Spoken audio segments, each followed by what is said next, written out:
This matter we are talking about today has quietly grown into one of the most talked about political conversations in Nigeria right now, and it is not because of elections alone, but because of identity, pride, emotions, and how Nigerians see themselves in politics. The statement that triggered everything is simple, but powerful. The claim that a particular political support base represents the best of us. Once those words entered the public space, reactions followed immediately, and that was when Momodu stepped in with a message that many people did not expect, and others felt was long overdue.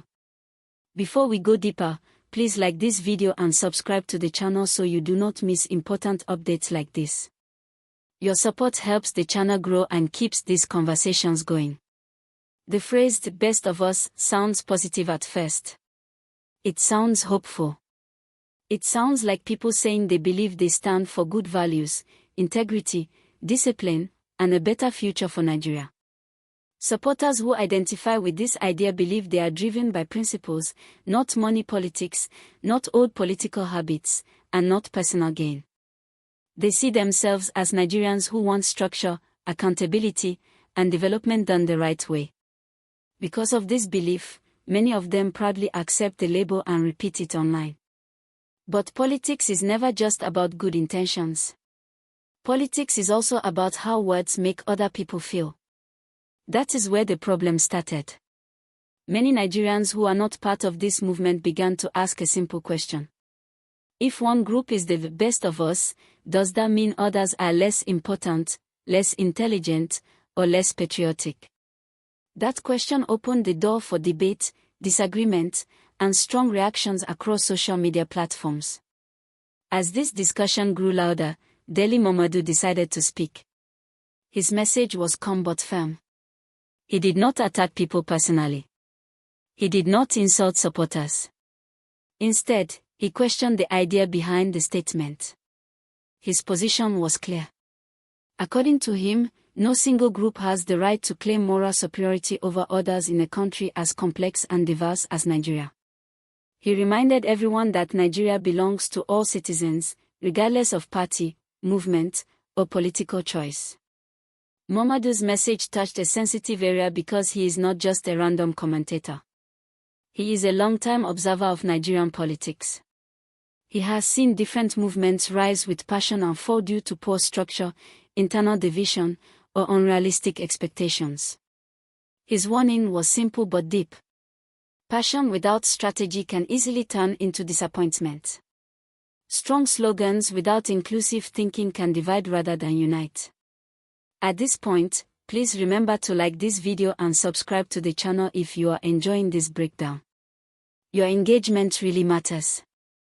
After Momodu's statement, reactions became even stronger. Supporters of the movement felt misunderstood. Some of them felt the message was dismissive of their efforts and sacrifices. They argued that calling themselves the best of us does not mean others are bad. They explained that the phrase represents values, not human ranking. To them, it is about mindset, not superiority.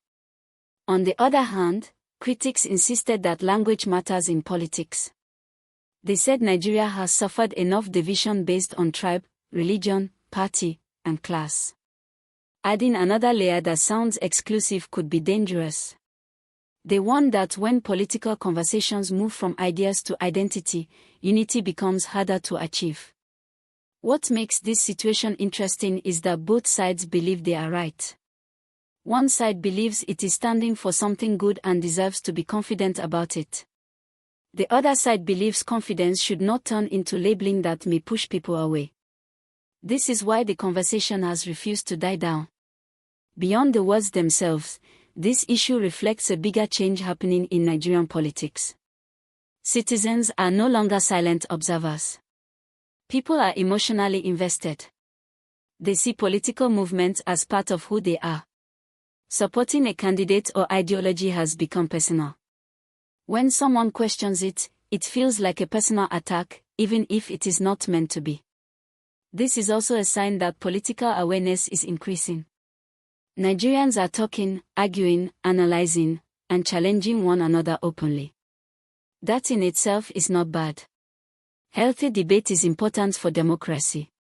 The danger comes when debate turns into division, and disagreement turns into hostility. That is what experienced voices like Momodu are trying to caution against. Another layer to this conversation is the future. Many people are already looking ahead. They are thinking about alliances, coalitions, and how different political forces can work together. In such a situation, language that sounds exclusive can make cooperation difficult. Politics, especially in Nigeria, often requires compromise and partnership. No single group can succeed alone. This does not mean movements should lose their identity or values.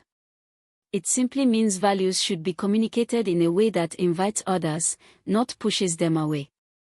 When people feel respected, they listen. When they feel labeled or excluded, they resist. In the middle of all this, ordinary Nigerians are watching. Some are confused. Some are entertained. Some are concerned.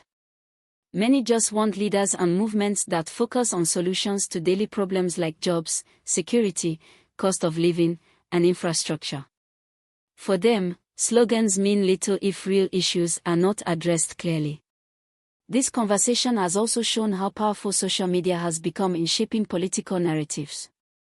A single phrase can trend nationwide within hours. A response can spark days of debate. That power can be used to educate and unite, or to divide and distract. The choice depends on how leaders and supporters handle it. As we continue, please like this video and subscribe to the channel if you want more real-time political gist explained in a simple and professional way. What makes Momodu's intervention important is not whether people agree with him or not.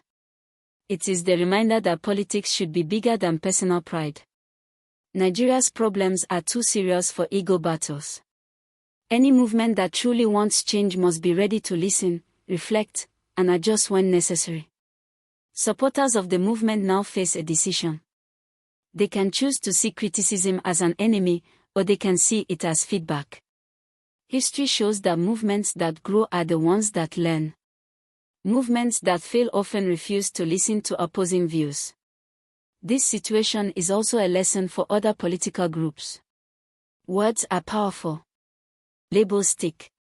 Once something is said repeatedly, it becomes part of public perception.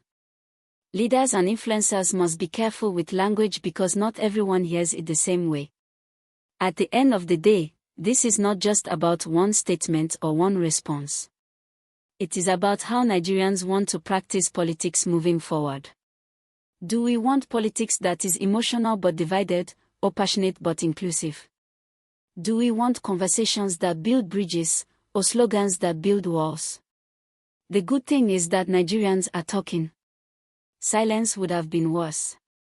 Debate means people care. Engagement means democracy is alive. The challenge now is to keep the conversation respectful, focused, and solution-driven. As this story continues to develop, one thing is clear. Political awareness in Nigeria is evolving. Citizens are no longer waiting quietly. They're asking questions, challenging narratives, and demanding better thinking from leaders and movements alike. That is a sign of growth, even if it comes with noise and disagreement. Thank you for staying with this gist from start to finish. If you found this explanation useful, please like this video, subscribe to the channel, and share it with others who want to understand what is really happening beyond the headlines. We will continue to break down major stories in a clear, calm, and professional way. Stay informed, stay respectful, and stay engaged.